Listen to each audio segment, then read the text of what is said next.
హృదయపూర్వకమైన కృతజ్ఞతలు తెలియజేస్తున్నాను. ప్రభు మీతో మాట్లాడి మిమ్మల్ని బలపరచునుగాక. Amen. YouTube Holy Gospel Ministries ద్వారా వీక్షిస్తున్నటువంటి ప్రతి కుటుంబాన్ని పరిశుద్ధాత్మదేవుడు ఆదరించి, కనికరించి, కృప చూపించి బలపరచునుగాక. ఆమెన్. చాలామంది మరి యూట్యూబ్ ఛానల్లో చూసినటువంటి వారు ఫోన్ చేసి ప్రార్థన చేయించుకుంటున్నారు. వారికి ఉన్నటువంటి సమస్యలను బట్టి ఎంతమంది కొరకైతే ప్రార్థన చేశామో వారందరి యొక్క పరిస్థితులు పరిశుద్ధాత్మదేవుడు చక్కదిద్దునుగాక. ఆమెన్. ఇక తడవు చేయక వాక్యములకు వెళదాం ప్రియులారా. పరిశుద్ధ గ్రంథమైన బైబిల్లో నుంచి రోమిలికి రాసినటువంటి పత్రిక 5వ అధ్యాయము 3వ వచనాన్ని చదువుకుందాం. పరిశుద్ధ గ్రంథమైన బైబిల్లో అపోస్తలుడైన పౌలు గారు రోమా సంఘానికి రాస్తున్నటువంటి ఈ లేఖలో 5వ అధ్యాయము 3వ వాక్యమును చదువుకుందాం. అంతేకాదు శ్రమ ఓర్పును, ఓర్పు పరీక్షను, పరీక్ష నిరీక్షణను కలుగు చేయునని ఎరిగి. చాలు. వాక్యం వింటున్నటువంటి దేవుని ప్రజలారా, ఈ మధ్యాహ్న సమయంలో వాక్యాన్ని మనం గమనించినప్పుడు అపోస్తలుడైనటువంటి పౌలు గారు ఓ మంచి మాటను మాకు జ్ఞాపకంలో తీసుకుని వస్తున్నాడు. ఏంటి ఆ మాట అంటే, క్రైస్తవ జీవితానికి శ్రమలు వస్తాయని చెప్తున్నాడు.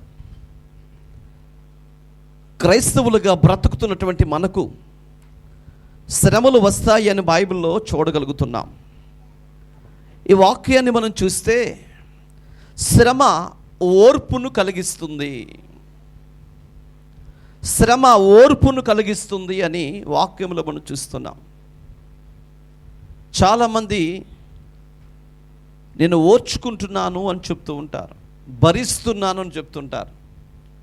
ఎక్కువ కుటుంబ వ్యవస్థలో ఈ మాటలు వింటూ ఉంటాం. నేను కాబట్టి భరిస్తున్నాను ఆయన్ని అని భార్య అంటుంటే భర్త కూడా అదే మాట అంటాడు, నేను కాబట్టి భరించి తట్టుకుంటున్నాను, ఇంకొక చోట అయితే చల్లరని. ఇలా ఎవరికి వాళ్ళే ఓర్చుకుంటున్నానని, ఓర్పు కలిగి ఉంటున్నానని వారు మాట్లాడుతూ ఉంటారు. ఈ ఓర్పు అనేది క్రైస్తవుడికి లేకపోతే, ఈ పరీక్ష అనేది క్రైస్తవుడికి లేకపోతే జై జీవితాన్ని పొందలేడు. ఓర్పు వలన మనకేం కలుగుతుంది? ఓ పరీక్ష కలుగుతుంది. ఆ పరీక్షలో మనం పాస్ అవుతే నిత్య రాజ్యానికి వారసత్వాన్ని దేవుని ద్వారా అనుగ్రహించబడుతుంది. ఆ పరీక్షలో ఓడిపోతే ప్రాణాలు పోగొట్టుకోవటం తప్ప మరొక మార్గం లేదు. స్కూల్లో చదువుకుంటున్నటువంటి పిల్లలు పరీక్షలో పాస్ మార్కులు రాకపోతే నెక్స్ట్ ఇయర్ రాసుకోవచ్చు, వాళ్ళకి అవకాశం కలిగించారు. కానీ క్రైస్తవ జీవితంలో నువ్వు ఓడిపోతే, ఓడిపోయిన స్థలములో నిలబడి దేవుని సన్నిధిలో ఒక మంచి పోరాటము పోరాడి గెలవగలిగితే సరే. అలా కాకుండా గనక ఆ పరీక్షలో నువ్వు ఓడిపోతే మరణము తప్ప ఇంకొకటి లేదు ప్రియులారా. అందుకనే క్రైస్తవ జీవితానికి కావలసింది ఏమిటయ్యా అంటే ఓర్పు. క్రైస్తవ పిల్లలకైనటువంటి వారికి లేనిదే ఓర్పు. ఉండవలసింది ఓర్పు, లేనిది చెప్పండి, ఉండవలసిందేంటి? ఓర్పు. లేనిదేంటి? ఓర్పే. ఈ ఓర్పు అనేది ఎవరి నుంచి అనుగ్రహించబడిందంటే దేవుని వలన కలిగినది. దేవునికి మహిమ కలుగునుగాక. పరిశుద్ధుడైన దేవుని వలన మనకు ఓర్పు అనేది ఏంటో అర్థమయ్యేలాగా క్రీస్తు మన నిమిత్తము శ్రమను అనుభవించి, బాధను అనుభవించి, ఓర్చుకొని తన ప్రాణాన్ని పెట్టినట్లుగా మనం చూస్తున్నాం. వాక్యం వింటున్నటువంటి వారులారా, ఈ ఓర్పు ఉన్నదని మనకు ఎలా తెలుస్తుంది? మనం అనుకుంటే సరిపోతుందా? కాదండి. శ్రమల వలన ఓర్పు అనేది బయటపడుతుంది. చెప్పండి, దేని వల్ల బయటపడుతుంది? శ్రమ వలన ఓర్పు అనేది బయటపడుతుంది. శ్రమ కలిగినప్పుడు ఆ శ్రమకు నువ్వు తట్టుకుని నిలబడగలిగితే ఓర్చుకున్నట్లు. శ్రమ కలగకుండా ఓర్పు అనేది బయటికి రాదు. అందుకనే బైబిల్ చెప్తున్నటువంటి మాట, శ్రమ ఓర్పును కలిగిస్తుంది. శ్రమలో ఉన్నప్పుడు మనకు అర్థమవుతుంది ఎంత ఓర్చుకున్నాము అని. కొన్ని సందర్భాలలో కుటుంబంలో ఆర్థికమైన పరిస్థితులు ఏర్పడినప్పుడు ఓర్చుకోలేక, తట్టుకోలేక రకరకాలైనటువంటి మాటలు మాట్లాడుతూ ఉంటాం. రకరకాలైన దూషణకరమైన మాటలు మాట్లాడుతూ ఉంటాం. ఓర్చుకోలేక, ఓర్పు లేక శ్రమలు తట్టుకుని నిలబడగలిగితే అది ఉన్నతమైన జీవితం అవుతుంది ప్రియులారా. ఆ ఓర్పు గనక నీలో నశించిపోతే, ఓర్పు లేకపోతే శ్రమలకు నిలబడలేవు, లేక పరీక్షకు నిలబడలేవు. నిలబడలేకపోతే అజీవి కిరీటాన్ని పొందలేవు. దేవుని పిల్లలుగా మనకు ఉండవలసింది ఏమిటయ్యా అంటే ఓర్పు. పరిశుద్ధ గ్రంథములో కూడా కొలసీలకు రాసిన పత్రిక 1వ అధ్యాయము 11వ వచనాన్ని చదువుకుందాం. కొలసీలకు రాసినటువంటి పత్రిక 1వ అధ్యాయము 11వ వచనములో ఓ చక్కటి మాట అంటున్నాడు. ఓర్పును గురించిన మాట చదువుదామా? త్వరగా చదవండి, టైం లేదు. కొలసీలకు రాసిన పత్రిక 1వ అధ్యాయము 11వ వచనము. ఆయనకు తగినట్లుగా నడుచుకొనవలెననియు ఆనందముతో కూడిన పూర్ణమైన ఓర్పును దీర్ఘశాంతమును కనుపరచునట్లు ఆయన మహిమ శక్తిని బట్టి సంపూర్ణ బలముతో బలపరచబడవలెను. దేవునికి మహిమ కలుగునుగాక. ఆయనకు తగినట్లుగా నడుచుకోవాలి. ఆయన ఓర్పు కలిగినటువంటి వాడు, సహనము కలిగినటువంటి వాడు, ప్రేమ కలిగినటువంటి వాడు, దీర్ఘశాంతము కలిగిన వాడు అని బైబిల్ సెలవిస్తుంది. అలాంటి వ్యక్తి కూడా మన నిమిత్తము శ్రమలను ఓర్చుకున్నాడు, శ్రమలను తట్టుకున్నాడు. దేవుని పిల్లలమైనటువంటి మనము కూడా శ్రమలు ఓర్చుకోగలిగితే శ్రమల ద్వారా ఓర్పు అనేది బయటికి రాగలుగుతూ ఉంది. దశలోనికి రాసినటువంటి 2వ పత్రిక 3వ అధ్యాయము 5వ వచనములో మనము చూడగలిగితే మరొక మాట మనకు కనబడుతుంది. దేవుని యందలి ప్రేమయు క్రీస్తు చూపించిన ఓర్పును. వాక్యం వింటున్నటువంటి వారలారా, జాగ్రత్తగా మనం వాక్యాన్ని వింటే, దేవుని యందలి ప్రేమయు క్రీస్తు చూపిన ఓర్పును. ఎవరు చూపించారంట ఓర్పు? క్రీస్తు ఓర్పు చూపించాడండి. సింహాసనాసీనుడైనటువంటి దేవుడు సింహాసనం పైన ఉండి కోటాను కోట్ల దూతల చేత కొనియాడబడుచున్నటువంటి సర్వశక్తి కలిగినటువంటి దేవుడు తనను తాను తగ్గించుకుని కన్యకైనటువంటి మరియ ద్వారా ఈ లోకానికి వచ్చి పశువుల తొట్టిలో పరుండినటువంటి వాడై, చల్లగాలిలో ఏ ఆదరణ లేకుండా భయానికమైన పరిస్థితుల మధ్య తన జననము జరిగినట్లుగా మనం చూస్తున్నాం. ఆ శ్రమలో ఓర్పు కలిగినటువంటి వాడుగా మనం కనబడుతున్నాడు. కొరడా పెట్టి కొడుతుంటే నోరు విప్పలేదు, ముఖం మీద గుద్దుతుంటే నోరు విప్పలేదు, ముఖం మీద ఉమ్మూస్తే నోరు విప్పలేదు. ఇలా చదువుకుంటూ వెళుతుంటే ప్రియులరా, మన నిమిత్తం ఆయనకు శ్రమ కలిగితే శ్రమలో ఓర్పు కలిగిన వాడుగా ఉన్నాడు. అందుకనే బైబిల్ అంటుంది, దేవుని యందలి ప్రేమయు క్రీస్తు చూపించిన ఓర్పును మీకు కలుగునట్లు. దేవుని పిల్లలమైనటువంటి మనకి ఏం కలిగి ఉండాలంటండి? ఓర్పు కలిగినటువంటి వారమై ఉండాలి.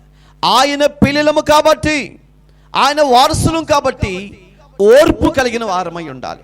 మరొకసారి చెప్తున్నాను, ఓర్పు అనేది ఎప్పుడు కనుపరచబడుతుంది? శ్రమ కలిగినప్పుడు మాత్రమే ఓర్పు అనేది కనుపరచబడుతుంది ప్రియులరా. శ్రమ ఓర్పును పుట్టిస్తుంది. శ్రమలో ఓర్పును చూడగలుగుతాం, శ్రమలో దేవుని ప్రత్యక్షతను చూడగలుగుతాం. ఆ ఓర్పు నిరీక్షణ కలిగిస్తుంది ప్రియులారా. అందుకని క్రైస్తవుడికి శ్రమ రావటం మేలే. క్రైస్తవుడికి శ్రమలు రావటం కీడు కాదండి, మేలే. చాలామంది శ్రమ వచ్చిందని అని ప్రార్థన చేయమని చెప్తుంటారు. అంటే శ్రమ రాకూడదా? శ్రమ ఓర్పును కలిగిస్తుంది. హల్లెలూయా. ఆ ఓర్పు క్రీస్తు నుండి వచ్చింది మనకి. అప్పుడప్పుడు అంటుంటాం, నేను బైబిల్ పట్టుకున్నాను కాబట్టి సరిపోయింది, కానీ చర్చికి వెళ్తున్నాను కాబట్టి సరిపోయింది, కానీ లేకపోతే నేనేంటో చూసేవాళ్ళు అనుకుంటుంటాం మనం అప్పుడప్పుడు. అంటే క్రీస్తుని బట్టి మనకేమొచ్చిందండి? ఓర్పు వచ్చింది. క్రీస్తుని బట్టి మన నోరు అదుపులో ఉంటుంది. క్రీస్తుని బట్టి మన కోపం అదుపులో ఉంటుంది. క్రీస్తుని బట్టి మనం తగ్గించుకుంటున్నాం. క్రీస్తుని బట్టి మనకి ఎంత సహనము కలిగి ఉంటున్నామో చూడండి ప్రియులారా. అందుకనే క్రీస్తు యేసు దేవుడుగా కలిగినటువంటి జనులు గొప్పవారు అంటున్నాడు. ధన్యులు అని బైబిల్ చెప్తుంది. యెహోవా దేవుడుగా గల జనులు ధన్యులు, ఎందుకంటే వారు ఓర్పు కలిగినటువంటి వారు. ఓర్పు కావాలి తల్లి. ఈరోజు నా జీవితానికి కలిగి ఉండవలసింది ఏమిటంటే ఓర్పే. ఓర్పును మీకు కలుగునట్లు ప్రభు మీ హృదయములను ప్రేరేపించునుగాక. శ్రమలలో ఓర్పు కలిగిన వాడై ఉండాలి. తిమోతి రాసిన మొదటి పత్రిక 6వ అధ్యాయము 11వ వచనాన్ని చదువుకుందాం. త్వరగా మరొకరు చూడటానికి ప్రయత్నం చేయండి ప్రియులారా. తిమోతి రాసిన 2వ పత్రిక 3వ అధ్యాయము 10వ వచనం తీటక రెడీగా ఉండండి. మొదట చదవండి. తిమోతి రాసిన మొదటి పత్రిక 6వ అధ్యాయం 11వ వచనం. దైవజనుడా, నీవైతే వీటిని విసర్జించి నీతిని, భక్తిని, విశ్వాసమును, ప్రేమను, ఓర్పును, సాత్వికమును సంపాదించుకోవడం కోసం ప్రయాసపడండి. దేని కొరకు ప్రయాసపడాలంటండి? ప్రతిరోజు ప్రయాసపడుతున్నాం మనం. దేని కొరకండి? కడుపు నింపుకోవటం కొరకు, మనకున్న శ్రమలు తీర్చుకోవటం కొరకు, మనకున్న ఇబ్బందుల నుంచి బయటికి రావటం కొరకు, ఏదో సంపాదించుకోవటం కొరకు మనం ప్రయాసపడుతున్నామండి. కానీ మనం సంపాదించుకున్నదంతా కూడా తిరిగి చూస్తే ఏమీ లేదు. ఇప్పటివరకు ఎంత సంపాదించుంటాం? లక్షల రూపాయలు సంపాదించుంటాం. ఇప్పుడు ప్రజెంట్ మన దగ్గర ఏముంది? కానుకేయటం తప్ప ఏమీ లేదండి. ఈ మనము పుట్టిన దగ్గర నుంచి ఇప్పటి వరకు లక్షల రూపాయలు సంపాదించాం, కానీ ఒక్కటి కూడా లేదు. అదే సంపాదన ప్రక్కన పెట్టి అపోస్తలుడైనటువంటి పౌలు గారు చెప్పినట్లుగా ఏం సంపాదించుకోమంటున్నాడంటే, ఆ వాక్యం చదువుదాం ఒకసారి మరలా. నీతిని, భక్తిని, విశ్వాసమును, ప్రేమను, ఓర్పును, సాత్వికమును సంపాదించుకోవటం కొరకు ప్రయాసపడండి. ఇవి ఖర్చు అయిపోతాయా? ఇప్పుడు చెప్పినటువంటి పౌలు గారు చెప్పినటువంటి ఈ నీతి అనేది, భక్తి అనేది, విశ్వాసం అనేది, ప్రేమ అనేది, ఓర్పు అనేది, సాత్వికం అనేది మనం సంపాదించుకున్న తర్వాత ఖర్చు అయిపోతాయి. అవి ఖర్చు అయిపోవండి. డబ్బులైతే ఖర్చు అయిపోతాయి.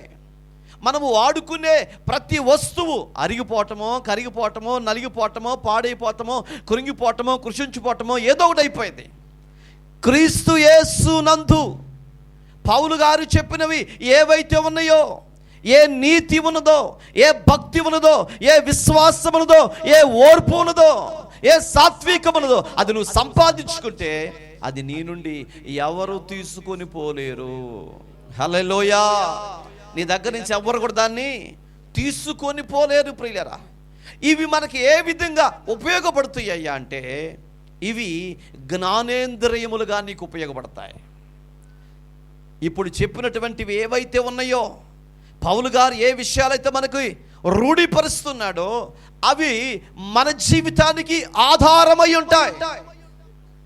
ఎల్ఐసి కట్టుతారు, పోస్ట్ ఆఫీస్లో డబ్బులు కట్టుకుంటారు, ఇంకా దాచుకోవటం కోసం కొన్ని రకాలైనటువంటి పెట్టుబడులు పెట్టి దాచుకోవటం కోసం ప్రయత్నం చేస్తారు. ఎంత దాచుకున్నా ఏదో ఒక రోజు అవి నీ దగ్గర నుంచి ఖర్చు అయిపోతాయి. ఎవరొకరు వచ్చి నీ దగ్గర నుంచి లాక్కుని వెళ్ళిపోతారు ప్రియులరా. కానీ నీ భక్తి నీ దగ్గర నుంచి ఎవరు లాక్కుని పోలేరు. నీ నీతి నీ దగ్గర నుంచి ఎక్కడికి పోదు. నీ ప్రేమ, నీ ఓర్పు, సాత్వికము క్రీస్తునందును సంపాదించుకోవటం కొరకు ప్రయాసపడినట్లయితే అది నీ దగ్గర నుంచి పోదండి, ఎవరు తీసుకోలేరండి. అవి నీకు కిరీటంగా మారతాయి, అవే నీకు ఆధారం అవుతాయి. నీకే కాదు, నీ కుటుంబానికి కూడా ఆధారముగా మారేవే ఇవండి. దేవునికి స్తోత్రం, హల్లెలూయా. భక్తి లోపల నుంచి పుట్టుకొచ్చే ఆశీర్వాదం శ్రేష్టమైంది. అందుకనే ప్రతి వ్యక్తి, భూమి మీద పుట్టిన ప్రతి వ్యక్తి తనకు నచ్చిన విధంగా భక్తి చేసుకుంటాడండి.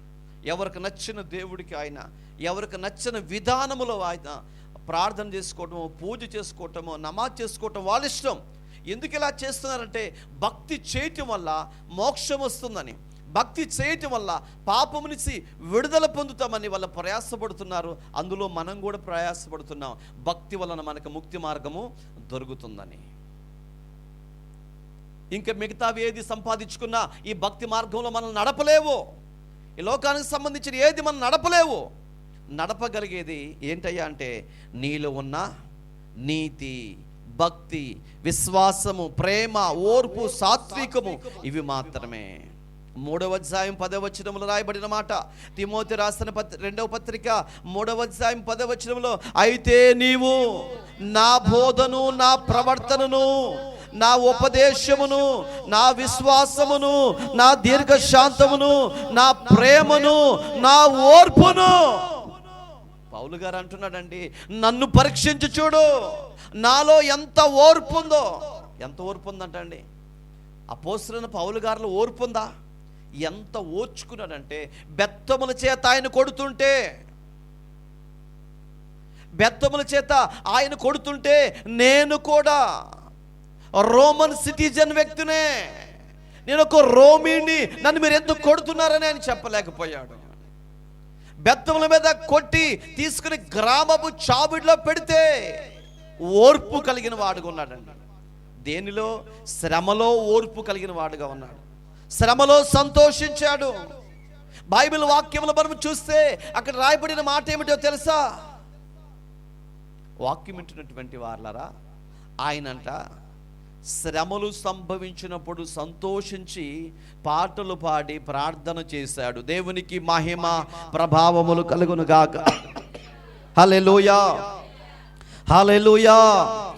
దేవుని వాక్యం వింటున్న దేవుని సమాజమా, దేవుని ప్రజలారా, ఈరోజు మనం గమనించవలసినటువంటి ప్రాముఖ్యమైన విషయము ఏమిటి అంటే, ఓర్పు కలిగిన వ్యక్తులమై మనం ఉండినప్పుడు ఆ ఓర్పు ద్వారా దేవుని శ్రేష్టత మనం ఎరిగిన వారవుతాం. 10వ వచనాన్ని చదువుకుందాం. తిమోతి రాసినటువంటి 2వ పత్రిక 3వ అధ్యాయం 10వ వచనం, అయితే నీవు నా బోధను, నా ప్రవర్తనను, అయితే నీవు నా బోధను, నా ప్రవర్తనను, నా ఉపదేశమును, నా విశ్వాసమును, నా దీర్ఘశాంతమును, నా ప్రేమను, నా ఓర్పును గమనించావా? అవన్నీ నాలో ఉన్నాయి. అందుకని అంటాడు, నేను క్రీస్తుని పోలి నడుచుకున్నాను కాబట్టి మీరు నన్ను పోలి నడుచుకోనండి. హల్లెలూయా. అవన్నీ క్రీస్తుని బట్టి నాకు అనుగ్రహించబడ్డాయి. నాలో ఉన్న ఓర్పును చూడండి, నాలో ఉన్న సహనమును చూడండి. ఇవన్నీ క్రీస్తుని బట్టి నాకు అనుగ్రహించబడి ఉన్నాయి కాబట్టి అవి మీరును కలిగిన వారై ఉండాలి. యాకోబు రాసిన పత్రిక 1వ అధ్యాయము 12వ వచనాన్ని చదువుకుందామా? యాకోబు రాసిన పత్రిక 1వ అధ్యాయము 12వ వచనం,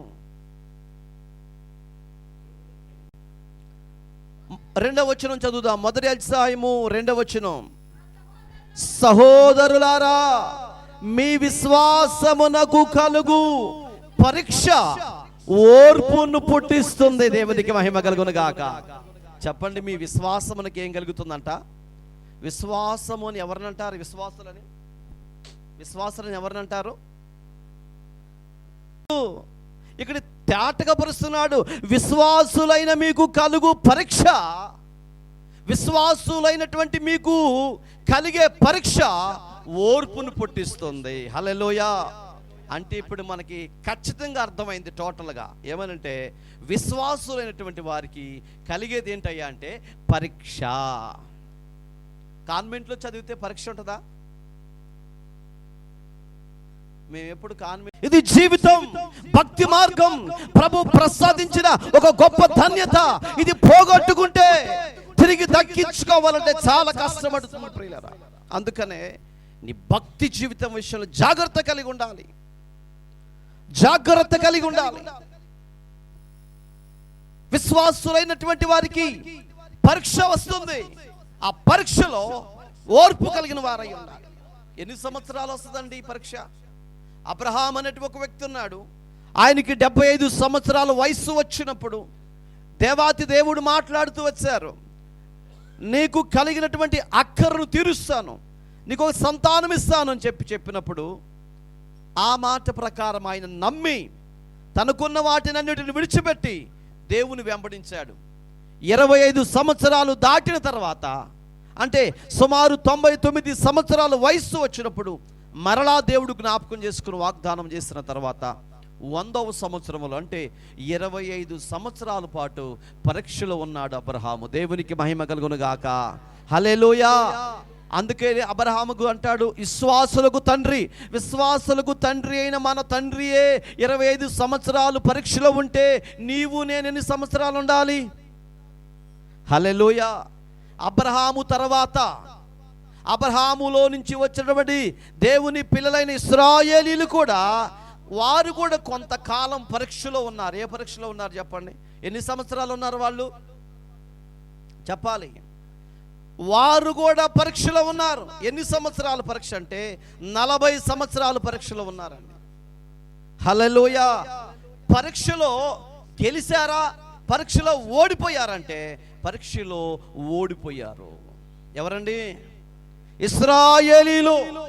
ఇందాక మీకు జ్ఞాపకం చేశాను, పరీక్షలో ఓడిపోతే మరలా రాసుకోవచ్చు, కానీ ఈ దేవుని పరీక్షలో ఓడిపోతే ప్రాణాలు పోగొట్టుకోవటమే కానీ మరలా రాసుకోవటానికి లేదు ప్రియులారా. అలా ఇశ్రాయేలీలు తమ ప్రాణమును పోగొట్టుకున్నారు. చూద్దాం రండి, ద్వితీయోపదేశ కాండము 8వ అధ్యాయము 2వ వాక్యములకు వెళ్ళి వాక్యము పైన మనస్సు ఉంచి చదువుకుందాం. ద్వితీయోపదేశ కాండము 8వ అధ్యాయము 2వ వచనం. ఇశ్రాయేలీలైన దేవుని ప్రజలు చేసిన పని ఏమిటో చూద్దాం.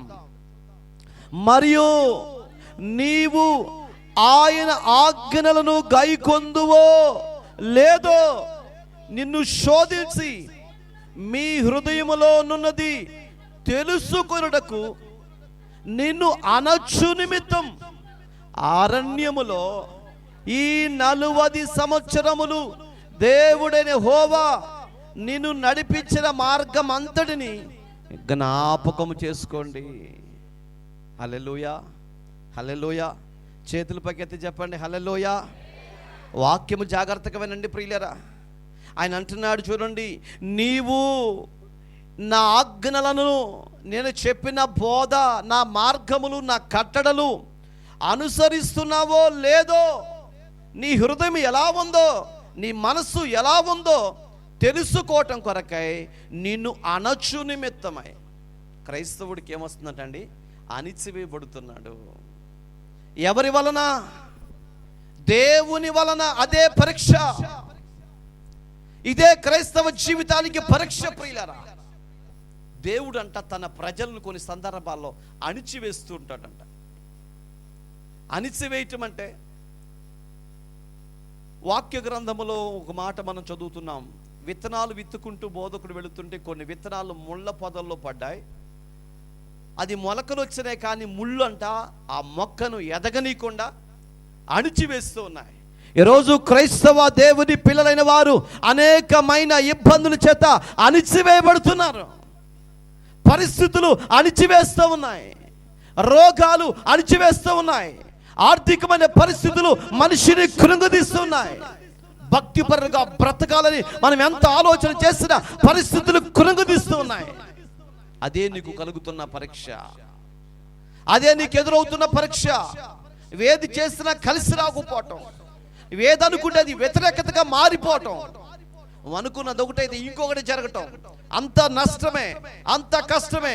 నీ ప్రక్కన వాళ్ళందరూ బాగుంటున్నారు, అందరూ హ్యాపీగా ఉంటున్నారు, నువ్వు సరిగా ఉండలేకపోతున్నావు. రోగము, బాధ, కష్టము, కన్నీళ్లు, శ్రమలు, ఇబ్బందులు ఇవన్నీ ఎందుకు కలుగుతున్నాయి అంటే నువ్వు పరీక్షలో ఉన్నావు. దేవునికి మహిమ కలుగును గాక. చెప్పండి, ఎక్కడున్నావు నువ్వు? క్రైస్తవుడికి ఏం కలుగుతాయి అంట? పరీక్ష కలుగుతుందంట. ఆ పరీక్షను గనక మనము పాస్ అవ్వగలిగితే ఆ పరీక్ష నీకు ఓర్పును నేర్పిస్తుంది. ఈ పరీక్షలో ఏం జరుగుతుందంట? అణిచివేయబడతారు. చూడండి, అనుచు నిమిత్తము అరణ్యములో 40 సంవత్సరాలు దేవుడి యెహోవా నిన్ను నడిపించిన మార్గమంతటిని జ్ఞాపకము చేసుకోండి. హల్లెలూయా, హల్లెలూయా. వాక్యం వింటున్నటువంటి దేవుని పిల్లలారా, అరణ్యములో వారు నడిచేటప్పుడు వారికి పరీక్ష కలిగితే పరీక్షకు వాళ్ళు తట్టుకోలేకపోయారండి. సముద్రాన్ని చీల్చి సముద్రం నుంచి ప్రాణాలు కాపాడి శత్రువులను నాశనం చేసి అరణ్య మార్గములో నడిపించడానికి దేవుడు మొదలు పెడితే ఆ పరీక్షకు తట్టుకోలేక మోషే మోషే మాకు దాహం అవుతుంది అని కేకలు పెట్టారండి. హల్లెలూయా. ఏమవుతున్నాయి అంట? పరీక్షలో ఓడిపోయారు ప్రియులారా. నువ్వు అడగాల దేవుణ్ణి, నీకేది అవసరమో పరమ తండ్రికి తెలియదా? నిన్ను పిలిచినవాడు, ఏర్పరచుకున్నవాడు, ఎన్నుకున్నవాడు, నీ హృదయ అంతరంగాన్ని ఎరిగినవాడు, నువ్వు పుట్టక మునిపే ప్రకృతిలో సమస్తమును ఏర్పరిచిన దేవుడు అండి నా దేవుడు. భూమికి పునాదులు వేయబడక మునిపే ఏమండి అన్నిటిని దేవుడు సిద్ధపరిచాడు. ఆ తర్వాతనే దేవుడు నిన్ను భూమి మీదకి తీసుకొచ్చాడు. భూమి మీద నువ్వు బ్రతకడానికి ఏం కావాలో అన్నిటిని సిద్ధపరిచిన తర్వాత నిన్ను భూమి మీదకు తీసుకొచ్చాడండి. అంటే నీ అక్కర్లు ఎరిగిన దేవుడు ఆయన, నీ అవసరతలు ఎరిగిన దేవుడు ఆయన. కానీ పరీక్షలో ఓడిపోయిన వారే మోషే మాకు దాహం అవుతుంది అని కేకలు వేయటం ప్రారంభించారు ప్రియులరా. అక్కడ ప్రారంభమైంది పరీక్షలో ఓడిపోవటం. దేవునికి స్తోత్రం. దప్పికకు తట్టుకోలేని ప్రజలుగా మారిపోయారు. కొంచెం ఓర్చుకున్నట్లయితే దేవుని తీరేంటో, దేవుని కృపేంటో, దేవుని మహిమ ఏమిటో, దేవుని ప్రసన్నత ఏంటో వాళ్ళు చూసేవాళ్ళు.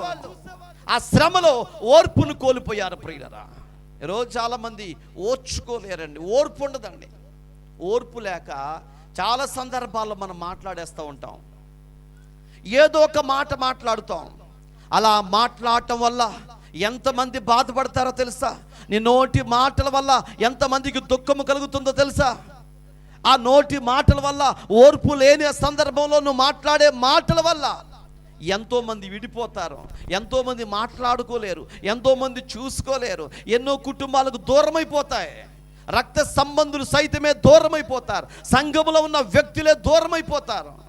అన్ని కార్యక్రమాలు ఉంటారు కానీ మనసు విప్పు మాట్లాడుకోలేరు ప్రియులారా. ఒకే సంఘానికి సంబంధించిన వాళ్ళే, ఒకే బలలో చేయి వేసే వాళ్ళే, ఒకే ఆరాధనలో పాల్గొనే వాళ్ళే, ఒకే సేవకుని ముందు కూర్చుని వాక్యం వింటున్నటువంటి వాళ్ళే. కానీ పరీక్షలో ఓర్పు వాళ్ళకి లేకపోవటం వల్ల, వాళ్ళు తోలనాడి మాట్లాడటం వల్ల చూసుకోలేరు, మాట్లాడుకోలేరు. ఒక దగ్గర కుటుంబ ప్రార్థన పెడితే ఇంకో దగ్గరికి వెళ్ళలేరు. అది ఒక బ్రతికేనా, అది ఒక జీవితమేనా అంటే పరీక్షలో ఫెయిల్ అయిపోతున్నావు. దేవుడు పెట్టిన పరీక్షలో ఫెయిల్ అయిపోతున్నావు. జాగ్రత్త. శ్రమ వచ్చినప్పుడు ఓర్పు కలిగి సహించి ఉంటే నిత్య రాజ్యాలకు వెళ్ళిపోతావు ప్రియులారా. ఓర్పు ద్వారా కలిగే మేలు చాలా గొప్పది. మన పెద్దలు అంటుంటారు, కోడి గుడ్డు పెట్టినప్పుడు ఓర్చుకుంటే, దాన్ని దాచుకుంటే, దాన్ని పిల్లలు చేపిస్తే మళ్ళీ మళ్ళీ ఇంకా పిల్లలు వస్తాయి. ఓర్చుకోకుండా దాన్ని నరికి అట్టేసుకుంటే అప్పుడే అయిపోయింది. అట్టు తినే రకం కాదండి మనం, ఓర్చుకునేవారుగా ఉంటే. ప్రభు అంటాడు, మీరు విస్తరించండి, అభివృద్ధి చెందండి, భూమిని నిండించండి. నిండించేటువంటి వారమండి మనం. రోజు సంఘములో ఉండవలసింది ఓర్పు తల్లి.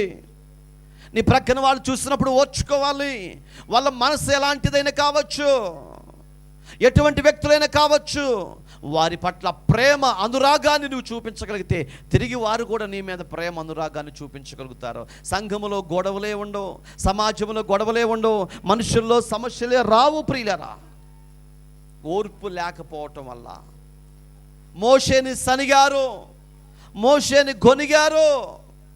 క్రీస్తునందు ప్రియులరా, మనం కాస్త ముందుకెళ్తే చాలా విషయాలు మీ ముందు ఉంచుతాను మధ్యాహ్న సమయంలో. అంటే ఓర్పు లేక మనం మాట్లాడే మాట ఎన్నో అనర్థాలకు దారు తీసిద్ది. జాగ్రత్త. అందుకనే కాస్త ఓర్చుకుందాం. ఒక మాట అంటుంటారు పెద్దలు, పడ్డవాడు చెడ్డవాడు, ఏడబడ్డవాడు గుంటలో పడ్డవాడు కాదండి, మాట పడ్డవాడు చెడ్డవాడేం కాదు. ఓర్పుతో ఉంటావు చూసావా, నీ బహుమతి, నీకిచ్చే ఆ కృప అత్యధికమవుతుందండి. ఓ మనుషులను దూషించవచ్చు, నిందించవచ్చు, బాధించవచ్చు, శ్రమ కలగవచ్చు, అయినా ఓర్చుకుని చూడు. ఆ ఓర్పు వల్ల కలిగే ఆ ఆశీర్వాదము ఒక మనుష్యుడు లెక్కించలేనిది. దేవుడు అంటున్నాడు, నిన్ను పరీక్ష పెట్టడానికే నీతో ఉన్నవారే నిన్ను అణిచివేస్తారు, అంటే తోలనాడి మాట్లాడతారు. ఇది దేవుడు పెట్టిన పరీక్ష అని నువ్వు అర్థం చేసుకోవాలి. నీతో ఉంటున్నటువంటి వ్యక్తులే అసభ్యకరంగా నీ గురించి మాట్లాడితే, నీవు తోలనాడి మళ్ళీ తిరిగి వాళ్ళు మాట్లాడితే మీరు విడిపోతారు, దేవునికి దూరం అయిపోతారు.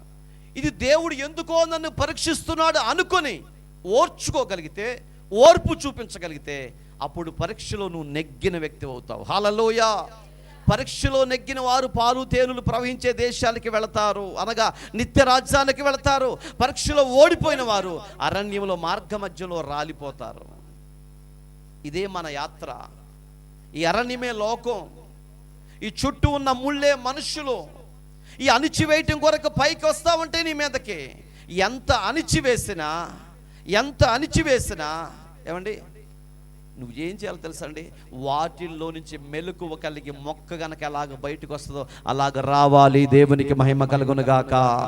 ఎన్ని శ్రమలు వస్తాయో ఆ శ్రమలలో ఓర్పు కలిగిన వారై ఉండాలి. ఆ ఓర్పే, ఆ సహనమే, ఆ ప్రేమే, ఆ భక్తే నీ జీవితానికి కిరీటముగా మారింది ప్రియులారా. వాక్యములు కాస్త మనం చూద్దాం. అణిచివేసేటువంటి విధానమును బట్టి దేవుడు యెహోవా నిన్ను నడిపించిన మార్గం అంతటిని జ్ఞాపకము చేసుకొనుము. 3వ వచనం చదువుదాం. ఆహారము వలనే గాక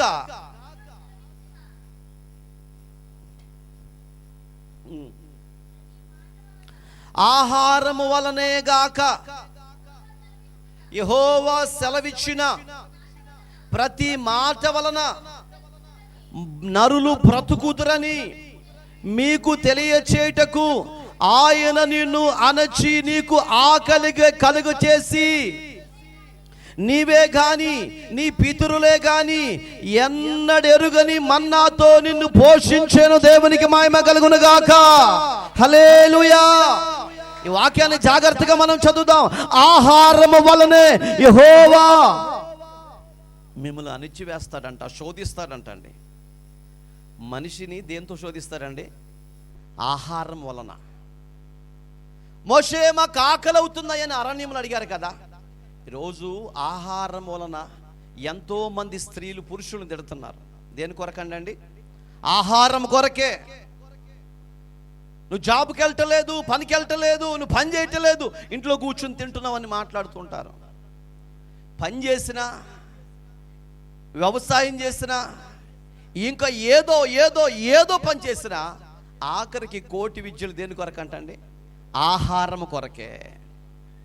ఆహారము నిమిత్తమై నేను మిమ్మల్ని శోధించి అరణ్యములో ఆకలి పుట్టించాను. అంటే ఆకలి పుట్టించేది ఎవరంట? దేవునికి మహిమ కలుగునుగాక. ఈరోజు నీకు ఆకలి పుట్టించేది ఎవరండి? దేవుడే. కొన్ని సందర్భాల్లో అబ్బాయి నాకు అసలు ఆకలే లేదండి అంటుంటాం.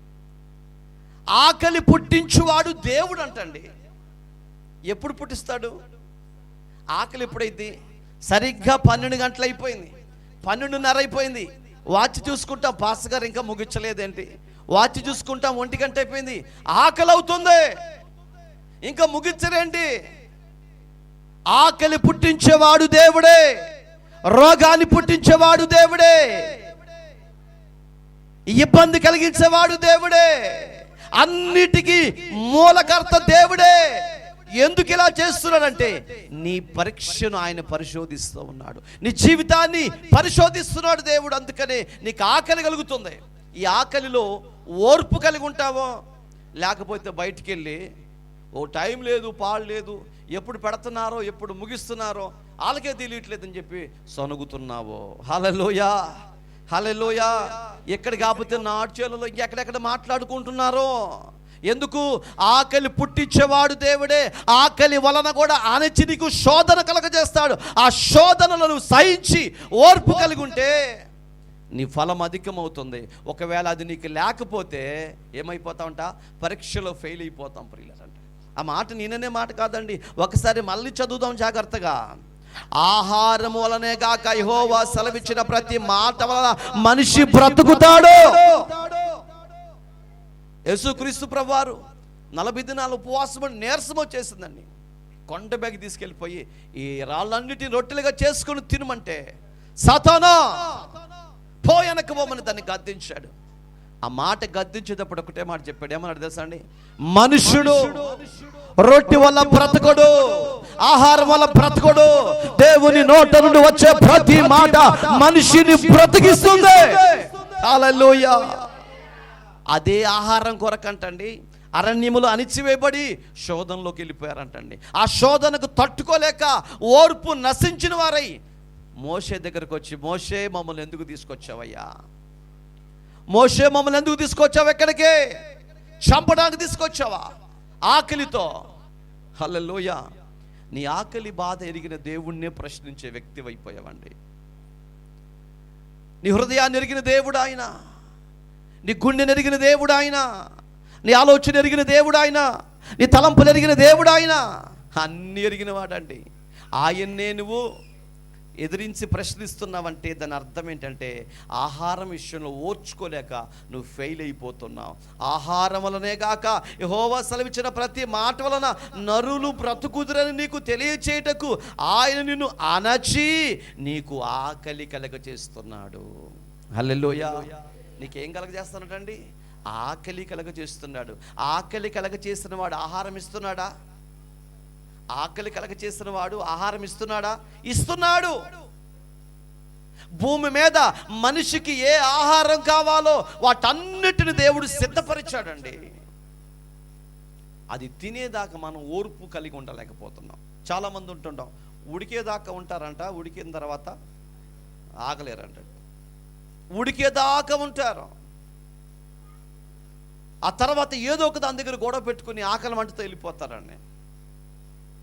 వాక్యం వింటున్నటువంటి వారులారా, ఈరోజు జాగ్రత్తగా జ్ఞాపకం చేస్తే ఆకలి పుట్టించేవాడు దేవుడే. ఎందుకు ఆకలి కలుగుతుందంటే నీ ఓర్పును పరీక్షించడానికి. స్తోత్రం. ఓర్పును పరీక్షించడానికి. తర్వాత చదవండి. నీవే గాని నీ పితరులే గాని ఎన్నడూ ఎరుగని మన్నాతో ఆయనను తృప్తిపరిచేవాడు. హల్లెలూయా. ఓర్పు కలిగి ఉంటే, సహనము కలిగి ఉంటే, పరీక్షకు నెగ్గిన వారమై మనం ఉంటే, దేవుని వైపు చూసేవారుగా ఉంటే, దేవుని ప్రత్యక్షత కొరకు ఎదురు చూసేవారుగా ఉంటే, ఎన్నడూ ఎరుగని ఆశీర్వాదం నీకే కాదు, నీ కుటుంబానికే కాదు, నీ పిల్లల మీదకి వచ్చునుగా. ఎప్పుడంటండి నువ్వు ఎన్నడూ ఎరగవంటండి. నీకు తెలియనటువంటి ఆహారపు పదార్థాలతో నా దేవుడు తృప్తిపరిచే దేవుడు అండి. కొన్ని సందర్భాల్లో భూమి మీద ఫ్రూట్స్ మనకు తెలుసు, కొన్ని మాత్రమే తెలుసు. మనం ఎరగని కాయలు ఎన్నెన్నో ఉన్నాయండి, ఎన్నో ఫ్రూట్స్ ఉన్నాయి. కూరగాయలు కూడా అంతే, ఎరగని కూరగాయలు ఎన్నో ఉన్నాయండి. ఆహార పదార్థాలు కూడా అంతే. మనం వండుకున్న వైట్ రైసు పచ్చడి తప్ప రెండో తెలియదు మనకి. కానీ బయటికి వెళ్తే విచిత్రమైనవి ఉన్నాయండి. ఇన్నున్నాయా అనిపిస్తుందండి. దేవునికి స్తోత్రం. హల్లెలూయా చెప్దాము గట్టిగా. హల్లెలూయా. ప్రభు అంటాడు, నువ్వెన్నడూ చూడని ఆశీర్వాదాన్ని నేను నీకు ఇస్తా. ఎప్పుడు? ఆకలి విషయంలో నేను అణిచినప్పుడు, ఆకలి నేను పుట్టించినప్పుడు ఓర్పు కలిగి నీవు ఉంటే, పరీక్షలో నువ్వు నెగ్గితే ఓర్పు కలిగి ఉంటే ఏం చేస్తావయ్యా? నువ్వెన్నడూ ఎరగని ఆహారాన్ని నీకు పెట్టి నిన్ను పెంచి పోషిస్తాను. 4వ వచనం. ఈ 40 సంవత్సరములు నువ్వు వేసుకొనిన బట్టలు పాత గిల్లలేదు. దేవునికి మహిమ కలుగును గాక. 40 సంవత్సరాలు వాళ్ళు బట్టలు వేసుకుంటే ఆ బట్టలు పాతవి అవ్వలేదంటండి. పాతవి కాకుండా దేవుడే చేశాడు. ఆ బట్టలు మాసిపోకుండా చేసిన దేవుడు ఆహారాన్ని ఇవ్వగలుగుతాడండి. కానీ ఆహారం ఇచ్చేదాకా వాళ్ళు తట్టుకుని ఓర్చుకోలేకపోయారండి. అందుకనే క్రైస్తవ జీవితానికి కావాల్సింది ఓర్పు, సహనము, ప్రేమ. ఇవి మనిషికి ఆయుధాలు, కిరీటం లాంటివి. ప్రియులారా, ఓ మనిషి తన ప్రాణాలు కాపాడుకోవాలంటే ఏం తీసుకెళ్ళాలి చెప్పండి? ఈ మధ్య కొంతమంది కర్రో, ఈ మధ్య కొంతమంది కత్తో, ఈ మధ్య కొంతమంది కోడి కత్తులు అంటారు, అవో తీసుకెళ్తున్నారు. ఎందుకు అయ్యేది అంటే ప్రాణాలు కాపాడుకోవటం కోసం అంటున్నారు. బైబిల్ ఏమంటుందంటే, అరే కత్తి పట్టిన వాడు కత్తితోనే చచ్చిపోతాడు రా, కర్ర పట్టిన వాడు కర్రతోనే చచ్చిపోతాడు రా అని బైబిల్ చెప్తుంది. మరి ఏం పట్టుకెళ్ళకూడదా? ఆ ఆయుధాలు ఏది కూడా నిన్ను బ్రతికించలేవు, ఆయుధాలు ఏది కూడా నిన్ను కాపాడలేవు. మరి ఏం కాపాడగలుగుతుందయ్యా? ఏం కాపాడగలుగుతుందంటే నీ ఓర్పే, నీ భక్తే నిన్ను కాపాడగలుగుతుంది. హల్లెలూయా. నీ నీతి, నీ యథార్థత నిన్ను కాపాడగలుగుతుంది.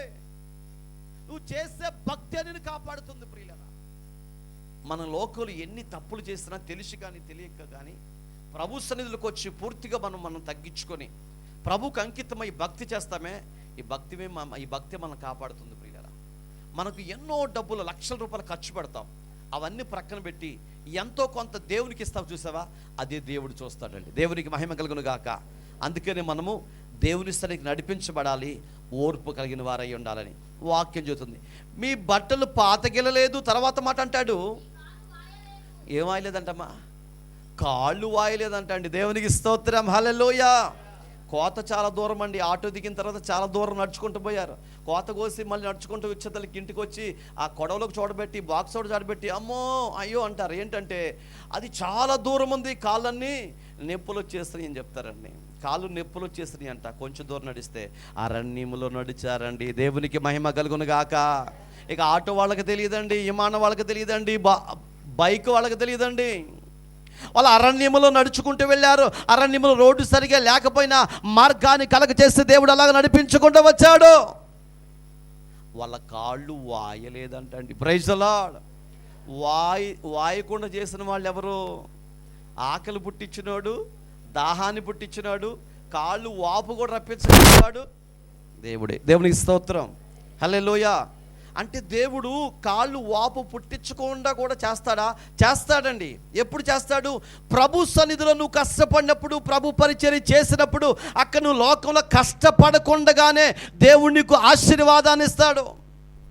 ఒకవేళ ఇక్కడ నువ్వు కష్టపడకుండా, ఇక్కడ చప్పట్లు కొట్టకుండా, ఇక్కడ స్వరమెత్తి ప్రార్థించకుండా, ఆరాధించకుండా, తర్వాత మీటింగ్స్ పెట్టినప్పుడు ఏదైనా పరిచర్య చేయాల్సినప్పుడు చేయకపోతే కాళ్ళు వాస్తాయి, ఏళ్ళు వాస్తాయి. నువ్వు ఎంత నడిచినా చేను దగ్గరకు రాదు. పోయి పోయి పోయి ఎల్లే గట్టి మీద జారి నువ్వే పడిపోతావు, మళ్ళీ నువ్వే లెగుస్తావు. దేవునికి మహిమ కలుగును గాక. ఆ బాధ అంతెందుకు? ప్రభు సన్నిధిలో మనం కష్టపడితే, ప్రభు సన్నిధిలో మన జీవితాన్ని సజీవ యాగముగా ఆయనకు సమర్పిస్తే ఆయన అంటున్నాడు, మీ ఫలం అధికమవుతుంది. చదువుదామా? మీ కాలు వాయలేదు. ఒకడు తన కుమారుని ఎలా శిక్షించును, అలా మీ దేవుడు యెహోవా నిన్ను శిక్షించు వాడని. దేవునికి మహిమ కలుగును గాక.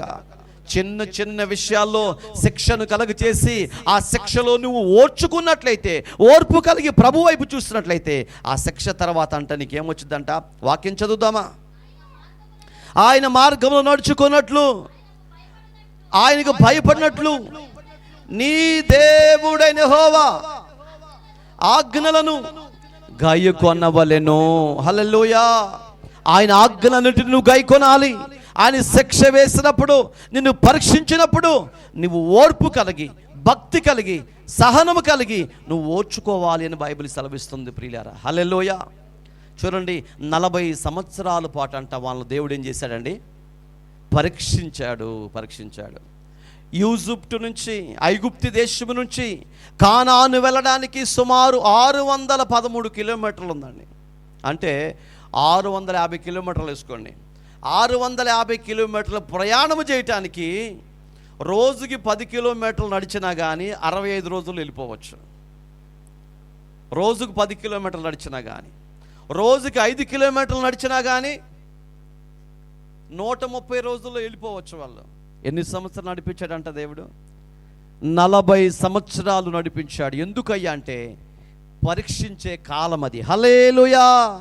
పరీక్ష కాలం అది 40 సంవత్సరాలు. రోజు నువ్వు ఒకవేళ పరీక్షలో ఉన్నావేమో, ఏది చేసినా కలిసి రాకుండా ఇబ్బందులు పడుతూ, కష్టపడుతూ, కన్నీళ్ళు విడుస్తూ, దుఃఖం పడుతూ, పడిపోతూ, లెగిస్తూ శోధనలు అనుభవిస్తున్నావేమో, నువ్వు పరీక్షలో ఉన్నావని జాగ్రత్త జ్ఞాపకం చేసుకో. ఈ పరీక్షల తర్వాత, ఈ పరీక్షలో ఓర్పు కలిగి ఉంటే ఆ ఓర్పు నీకు నిరీక్షణ కలిగిస్తుంది. ఆ నిరీక్షణ దేవుని యొద్దకు చేరుస్తుంది. హల్లెలూయా, హల్లెలూయా. అందుకని ఓర్పు కలిగిన వారై ఉండాలని వాక్యము పదే పదేగా సెలవిస్తుంది. ప్రియులారా, విలాప వాక్యములు 5వ అధ్యాయము, విలాప వాక్యములు 5వ అధ్యాయము 6వ వచనం, అష్షూరీయులకు లోబడి ఉన్నాము. ఎవరంటే అండి? ఇశ్రాయేలీలండి. ఇశ్రాయేలీలు చేసిన దౌర్భాగ్య పరిస్థితి ఏంటంటే దేవునికి లోబడలేదంటే. ఎవరికి లోబడ్డారండి? ఐగుప్తీయులకు లోబడ్డారంట. దేని కొరకు? ఆహారం కొరకు. వాళ్ళు ఏ పని చేస్తే మట్టి పిసకమంటే పిసికారు, తొక్కమంటే తొక్కారు, రాళ్ళు తీయమంటే రాళ్ళు తీశారు, అర్ధరాత్రి పని చేయమంటే అర్ధరాత్రి పని చేశారు, పగటి కాలంలో పని చేయమంటే పగటి కాలంలో పని చేశారు. ఎప్పుడు ఎలా కష్టపడి పని చేసినా ఆఖరికంట పొట్టకూటి కొరకు ఐగుప్తులకు లోబడ్డారు. పొట్టకూటి కొరకు ఐగుప్తులకు లోబడ్డారు, అష్షూరీయులకు లోబడ్డారు, కానీ దేవునికి లోబడలేకపోయారు. రోజు సంఘములో ఉన్న చాలా మంది అండి అన్ని చోట్ల ఓర్పు కలిగి ఉంటారండి. బ్యాంకులో ఓర్పు కలిగి ఉంటారు, ఓ ఎమ్మెల్యే దగ్గర సహనం కలిగి ఉంటారు. అన్నిటిలో లోకానుసారమైన ప్రతి విషయంలో తొందరపడలేరు, మాట్లాడలేరు, ఓర్పు కలిగి సహనం కలిగి ఉంటారు. మంచిదే, కానీ దేవుని సన్నిధిలో ఓర్పు వాళ్ళకు ఉండదు, సహనం వాళ్ళకు ఉండదు, తగ్గించుకునే మనసు వాళ్ళకు ఉండదు. ఇశ్రాయేలు చేసిన పని కూడా అదే ప్రియులారా. 6 లక్షల కాల్బలం ఈజిప్ట్ నుంచి బయలుదేరారు వాళ్ళు. యవనస్తులైనటువంటి వారు, యుద్ధము చేయడానికి సమర్థులైనటువంటి వాళ్ళు. మీకు లెక్క చెబుతూ వచ్చానండి. 6 లక్షల మంది వాళ్ళుంటే వారి భార్యలు, వారి తల్లి, వారి తండ్రి, వారి పిల్లలు, సుమారు 30 లక్షల మంది ప్రజలు ఈజిప్ట్ నుంచి బయలుదేరారండి. వీళ్ళలో ఎవరు కూడా దేవునికి లోబడిన వారు కాదు. హల్లెలూయా. ఎవరికి లోబడ్డారంట? ఈజిప్టులకు లోబడ్డారు, అష్షూరీయులకు లోబడ్డారు. దేని కొరకంట? బైబిల్ ఖచ్చితంగా చెబుతుంది, పొట్టకూటి కొరకు. బైబిల్ ఇంకొక వాక్యాన్ని చూస్తాం, పొట్టకూటి కొరకు జ్యేష్ఠత్వపు ఏం పోగొట్టుకున్నాడు? అధికారాన్ని పోగొట్టుకున్నాడు, హక్కును పోగొట్టుకున్నాడు. పొట్టకూటి కొరకు అధికారపు హక్కును, జ్యేష్ఠత్వపు హక్కును పోగొట్టుకున్నటువంటి ఏశావు అని బైబిల్ సెలవిస్తుంది. ప్రియులారా, పొట్టకూటి కొరకు అధికారాన్ని పోగొట్టుకున్నాడు, అవకాశాన్ని పోగొట్టుకున్నాడు. ఈరోజు బైబిల్ అదే చెప్తుందండి. పొట్టకూటి కొరకు వాళ్ళు ఏం చేశారంట? పొట్టకూటి కొరకు ఐగుప్తీయులకు లోబడ్డారు, అష్షూరీయులకు లోబడిపోయారు. ఆదికాండం 48వ అధ్యాయం 15వ వచనములో ఈ మాట చదువుదాం, చూడండి. ఆదికాండము 48వ అధ్యాయము 15వ వచనం. అతడు యోసేపును దీవించిన నా పితరులైన అబ్రహాము, ఇస్సాకులు ఎవని ఎదుట నడుచుకుంటిరో ఆ దేవుడు నేను పుట్టినది మొదలుకొని నేటి వరకు ఎవడు నన్ను పోషించెనో ఆ దేవుడే. హల్లెలూయా. యాకోబు అంటున్నాడండి. యాకోబు చాలా యథార్థవంతుడండి. యాకోబు చాలా ప్రార్థనాపరుడండి. యాకోబు ఆహారం కోసం అలమటించిన వాడు కాదండి. అన్నైతే ఆహారం కొరకు, పొట్టకూటి కొరకు అధికారాన్ని పోగొట్టుకున్నాడు, కానీ యాకోబు అలాంటి వాడు కాదండి. ఇక్కడ అంటున్నాడు చక్కటి మాట అండి, మరలా చదువుకోండి. అతడు యోసేపును దీవించిన పితరులైన అబ్రహాము, ఇస్సాకులు ఎవని ఎదుట నడుచుకుంటిరో ఆ దేవుడు. అబ్రహాము దేవుడు ఎవరండి? సైన్యములకు అధిపతి యెహోవా. ఇస్సాకు దేవుడు ఎవరండి? సైన్యములకు అధిపతి యెహోవాయే. ఇస్సాకుల దేవుడు ఎవరి యందు నడుచుకుంటిరో ఆ దేవుడు నేను పుట్టినది మొదలుకొని. యాకోబు అంటున్నాడు, ఏమంటున్నాడు? నేను పుట్టినది మొదలుకొని నేటి వరకు ఎవడు నన్ను పోషించెనో ఆ దేవుడే. హల్లెలూయా. యాకోబును పోషించింది ఎవరంటే పుట్టింది మొదలుకొని దేవుడే. ఈరోజు నిన్ను పోషిస్తున్నది ఎవరు? నువ్వు పుట్టింది మొదలుకొని నీ ఆహారం, నీకు ఆకలిని పుట్టించి, నీకు ఆహారం ఇచ్చి, నీకు దప్పికను కలగచేసి, నీకు దప్పికను తీర్చినటువంటి వాడు ఎవరయ్యా అంటే దేవుడే. శోధన కలగచేసి శోధనలో నుంచి విడిపించిన వాడు కూడా దేవుడే. అంటే అన్నిటికీ కర్త క్రియ అన్ని ఆయనేనండి. యాకోబు ఎంత చక్కగా చెప్తున్నాడండి, ఏ దేవుడైతే నన్ను పోషించాడో ఆ దేవుడే నా దేవుడు.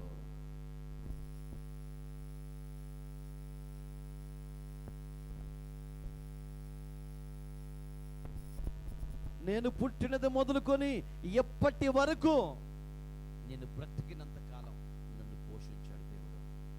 నువ్వు పుట్టినప్పుడు నీకు ఆహారం ఎక్కడి నుంచి వచ్చిందండి? నువ్వు పుట్టినప్పుడు ఆహారం ఎక్కడి నుంచి వచ్చింది అంటే నువ్వు సంపాదించడం ప్రారంభించింది దరిదాపు 15 సంవత్సరాల వయసు. ఈ 15 సంవత్సరాల పాటు నిన్ను పోషించింది ఎవరంటే దేవుడే. నీకు ఆకలి పుట్టింది, నీకు ఆకలి పుడుతుంది, ఆకలి పుట్టిస్తున్నాడు దేవుడు. అప్పుడు నీకు అర్థమవుతుంది ఆహారం తీసుకోవాలి, తినాలి అని. నీలో ఆకలి అవుతున్నప్పుడు తినాలి అని ఎవరండి ఆ మనసు కలగజేసింది, ఆ సెన్స్ పెట్టింది ఎవరంటే దేవుడే. హల్లెలూయా. దేవుడే పెట్టాడు నీ మనసులో. ఏమని? నీకు ఆకలి అయినప్పుడు నువ్వు అన్నం తినాలి నాయనా అని. అన్నం ఎవరు సిద్ధపరిచారు? దేవుడే సిద్ధపరిచాడు.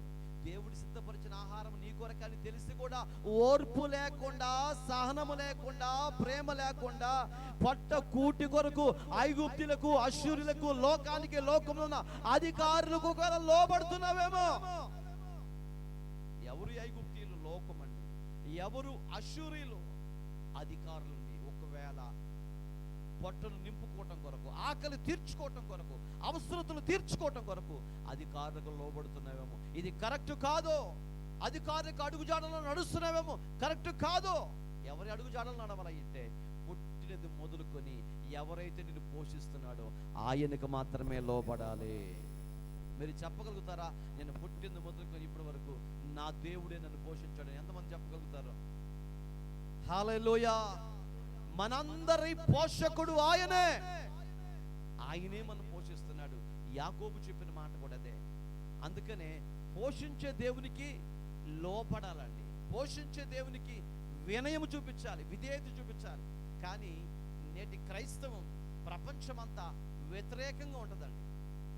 పాపం భర్త కష్టపడతాడా, శ్రమ పడతాడా, అన్ని బాధలు ఓర్చుకొని పనిచేసి ఏదో ఒక రకంగా డబ్బులు తీసుకుని ఇంటికి వస్తాడా? భార్య రాగానే ఆయన గౌరవించదండి, భర్తను గౌరవించదు. ఎవరన్నా పక్కింటి వాళ్ళు రావటం వాళ్ళు, అన్నయ్య రా అన్నయ్య, కూర్చో అన్నయ్య, కుర్చీ వేస్తారు. అన్నయ్య కాఫీ తాగుతావా అంటారు. అన్నయ్య ఉప్మా చేస్తాను తింటామని అడుగుతారు. భర్త వస్తే కనీసం మంచినీళ్ళు కూడా ఇవ్వరండి. దేవునికి మహిమ కలుగును గాక. పోషించేది ఎవరు? పోషించేది ఎవరు? భర్తే. కష్టపడేది ఎవరు? భర్తే. బయటికి వెళ్ళేది ఎవరు? భర్తే. వెళ్ళినోడు తిరిగి వస్తాడో రాలేదు తెలియంది ఎవరికి? ఎవరి గురించి? భర్త గురించి. ఇన్ని ఇబ్బందులు పని, ఇన్ని కష్టాలు పడి నా భార్య, నా పిల్లలు ఉన్నారని మేఘాల మీద ఇంటికి వస్తే ఇలా ఎలా చూస్తారు చూసారండి? పాకిస్తాన్ తీవ్రవాదిని చూసినట్టు చూస్తారండి. కనీసం మంచినీళ్ళు ఇస్తారా? ఎవరు? టీ ఇస్తారా? ఎవరండి? ఆ టైంలో గాక ఆ పక్క బజారోడో, ఎదురు బజారో, లేకపోతే వాలంటీర్ ఎవరు ఇస్తే సరే, అక్క రా అక్క కూర్చోని కుర్చీ వేస్తారు, టీ తాగుతామంటారు. ఎందుకని కుర్చీ వేయకపోతే, టీ ఇవ్వకపోతే అందరి పేర్లు వచ్చినాయి, నీ ఒక్క పేరే రాలా, నాకేం తెలుసు అంటారని వాలంటీర్లు. అందుకని వాలంటీర్ని గౌరవిస్తారు. అందుకని బైబిల్ అంటుంది, ఐగుప్తీయులకు, అశ్షూరీయులకు మీరు లోబడుతున్నారు. దేని కొరకు? డబ్బులు ఇస్తుంది వాలంటీర్. దేని కొరకు డబ్బులు? మీకు తెలియదు. మీకు ఇచ్చిన డబ్బులు అన్నీ తెచ్చుకొచ్చి నాకేంటి, ఎందుకో నేను చెప్తాను. ఆ డబ్బులు కడుపు నింపుకోవటం కోసమే, పొట్ట నింపుకోవటం కోసమే మీరు ప్రయాసపడ్డా, కష్టపడినా, టాపి పని చేసినా, కోత కోసినా, ఏది చేసినా, ఆఖరికి మనిషిని చంపినా కానీ డబ్బుల కోసమే. ఏది చేసినా డబ్బులు. పొట్ట కూటి కొరకే. పొట్ట కూటి కొరకు లోకాన్ని అనుసరిస్తున్నారు. పొట్ట కూటి కొరకు అధికారులకు లోబడుతున్నారు. కానీ నాకు లోబడతలేదు అని బైబిల్ వాక్యం అంటుంటే యాకోబు అంటున్నాడు, నేను యెహోవాకే లోబడతాను. ఎందుకయ్యా అంటే ఆయన నేను పుట్టింది మొదలుకొని ఇప్పుడు వరకు ఆయన నన్ను పోషించాడు. నా పోషకుడు ఆయనే. హల్లెలూయా. నా రక్షకుడు ఆయనే. నా గొప్ప దేవుడు ఆయనే. నన్ను పిలిచిన వాడు ఆయనే. నన్ను ఏర్పరచుకున్నవాడు ఆయనే. నా కోట, కొండ, ఆశ్రయదుర్గం అన్ని ఆయనే. అందుకే ఆయన లోబడతాను అంటున్నాడండి యాకోబు. దేవునికి మహిమ కలుగును గాక. హల్లెలూయా. హల్లెలూయా. వాక్యం వింటున్నటువంటి వాళ్ళరా, యాకోబు గురించిన కొన్ని సత్యాలు మీకున్నాయి, అవి మీకు తర్వాత జ్ఞాపకం చేస్తాను. ఇంతవరకు ఈ సాప్రం ముగిస్తున్న మిగిలిన విషయాల తర్వాత నేర్చుకుందాం. జాగ్రత్తగా వినండి. పొట్ట కూటి కొరకు ఏమైపోయిందంటే అక్కడ దేవుని మాటలను విడిచిపెట్టారు, దేవుని ఆజ్ఞను విడిచిపెట్టారు. ఓర్పు నశించిపోయింది, సహనం నశించిపోయింది, మొత్తం పోగొట్టుకున్నారండి. ఒట్టి వారిగా అయితే దేవుడు ఏం చేశారంటే వారిని అరణ్యములో పరీక్షించాడు. చెప్పాను కదా మీకు, అరణ్యం అనగా లోకాన్ని సూచిస్తుంది. లోకములో నీవు నేను మనందరం ఎక్కడున్నాము? పరీక్షలో ఉన్నాము. మనందరం ఒక పరీక్షలో ఉన్నాం. ఇశ్రాయేలీలంట 40 సంవత్సరాలు పరీక్షింపబడ్డారు. కానాను చేరడానికి యూసుఫ్ నుంచి ఎన్ని కిలోమీటర్లు చెప్పాను మీకు? కానాను చేరడానికి చెప్పండి. కానాను వెళ్ళడానికి ఎన్ని కిలోమీటర్లు? 613 కిలోమీటర్లు. 650 కిలోమీటర్లు వేసుకుందాం.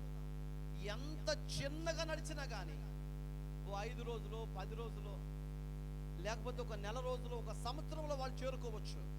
అడుగు వేసుకుంటే అయినా కానీ 40 సంవత్సరాలు ఎందుకు పట్టిందంటే 40 సంవత్సరాల పాటు వారు పరీక్షలు ఉన్నారు. ఇప్పుడు మీరు జాగ్రత్తగా వినండి. ఈ పరీక్షలు వారు నెగ్గారా, ఓడిపోయారా? ఓడిపోతే ఏం జరిగింది, పరీక్షలో గెలిస్తే ఏం జరిగిందో తర్వాత సెక్షన్లో జ్ఞాపకం చేసుకుందాం ప్రియులారా. అయితే వాళ్ళు చేసిన పని, ఆహారం విషయంలో అణిచివేయబడ్డారు, నీళ్ల విషయంలో అణిచివేయబడి శోధనకు గురైపోయి తిరిగి ఏం చేశారంటే దేవునికి దుఃఖాన్ని కలగజేశారు. పరీక్షలో ఓడిపోతాం ప్రారంభమైపోయింది ప్రియులారా. తర్వాత ఏం జరిగిందో మనం తర్వాత తెలుసుకుందాం. తల్ల వంచండి, ప్రార్థన చేసుకుందాం. మమ్మల్ని మిక్కిలిగా ప్రేమించిన పరలోకపు తండ్రి, గనుడానికి స్తోత్రాలు. ఈ వాక్యం వింటున్న ప్రతి బిడ్డను దీవించండి.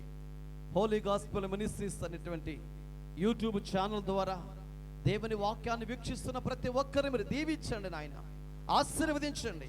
వారికి ఉన్న ప్రతి సమస్యల నుంచి విడిపించండి అని ప్రార్థన చేస్తున్నాం.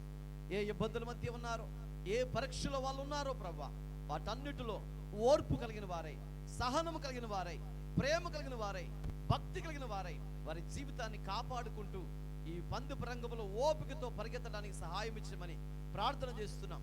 ఎన్న వాక్యములకు నీరు కట్టి ఫలింపొచ్చేయమని, వాక్యము బిడ్డల హృదయాల్లో ఫలింపొచ్చేయమని, నిత్యముని అడుగుజాడలను నడిచే భాగ్యము దయచేయండి. ఎంతమంది బలహీనతల చేత ఉన్నారో యేసుక్రీస్తు నామములో ఈ వాక్యాన్ని వీక్షిస్తున్న ప్రతి ఒక్కరు తాకబడును గాక. దేవుని స్వస్థత మనకి కలుగును గాక. ఇప్పుడే మీరు ముచ్చండి నాయన, తాకండి నాయన, విడుదల కలుగును గాక. విడుదల ప్రకటిస్తున్నాను తండ్రి యేసుక్రీస్తు నామములో. ఇప్పుడే దేవుని సన్నిధి ఈ బిడ్డల మీదకి దిగి వచ్చును గాక. అద్భుతము జరుగును గాక. ప్రతి ఒక్కరిని మీరు ముట్టండి, ప్రతి ఒక్కరిని తాకండి ప్రభువా. నీ విలువైన కృప చేత ప్రతి ఒక్కరిని మీరు సహాయం ఇచ్చేయమని యేసయ్య నామములో ప్రార్థన చేసి వేడుకుంటున్నాము తండ్రి. ఆమేన్.